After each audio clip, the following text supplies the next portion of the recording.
ঈদ যাত্রায় লক্কর ঝক্কর ফিটনেসবিহীন বাস চলাচল রোধে গাবতলী বেড়িবাঁধ এলাকায় অভিযান চালাচ্ছে ডিএমপি ট্রাফিক বিভাগ ও বিআরটিএ। সেখানে আছেন সহকর্মী মহসিন কবির, সরাসরি যুক্ত হচ্ছি তার সঙ্গে। মহসিন, ফিটনেসবিহীন গাড়ি চলাচল সড়কে সবসময় বিপজ্জনক।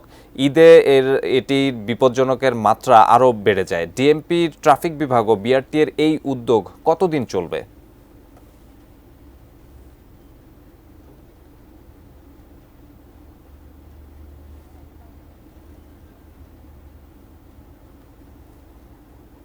জানেন যে সামনে ঈদ এবং এই ঈদ উপলক্ষে রাস্তায় এবং ঢাকা থেকে কিন্তু প্রায় 50 লক্ষাধিক মানুষ কিন্তু ঢাকা থেকে প্রতিবারই ঈদে তারা কিন্তু ঈদ করতে ঢাকা ছেড়ে যায়। তো সেই সুযোগে আমরা দেখি যে ঢাকা থেকে বিভিন্ন ধরনের যে লক্কর চক্কর গাড়ি কিংবা ফিটনেসবিহীন গাড়ি দিয়ে কিন্তু মানুষের ঈদ যাত্রা হয়, সেখানে দুর্ঘটনা হয়। তো সেই সকল দুর্ঘটনা প্রতিরোধে এবং ফিটনেসবিহীন গাড়ি লক্কর চক্কর গাড়ি যেন রাস্তায় চলতে না পারে, সেই জন্য আজকে ডিএমপির যে ট্রাফিক বিভাগ এবং বিআরটিএ তারা যৌথ অভিযান চালাচ্ছে এই গাবতলী আমিনবাজার। কাঠ ও পিভিসি ম্যাটেরিয়ালের সংমিশ্রণে তৈরি আধুনিক আরএফএল উডিডোর, কাঠের চেয়েও কঠোর।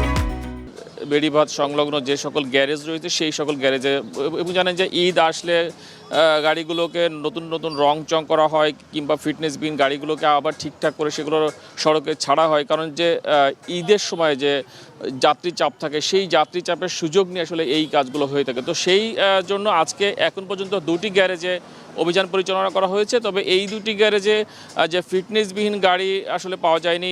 যেগুলো পাওয়া গিয়েছে যে তারা রং চং করছে, তবে ফিটনেসের যে কাগজপত্র সেগুলো আছে, কিছু কিছু সমস্যা আছে, সেগুলোর ব্যাপারে সতর্ক করা হয়েছে এবং বলা হয়েছে যে যেসব গাড়িগুলো ফিটনেস নাই কিন্তু গ্যারেজে কাজ করছে, সেই সকল গাড়িগুলো যেন ঈদের সময় যেন বের না হয়। কারণ সেই সকল গাড়িগুলো বের হলে এই সকল গ্যারেজের মালিকদেরকে তাদের কাছ থেকে মুচলেকা নেওয়া হয়েছে এবং তাদের বিরুদ্ধে পরে ব্যবস্থা নেওয়া হবে, সেই ধরনের সতর্ক করে যাওয়া হয়েছে।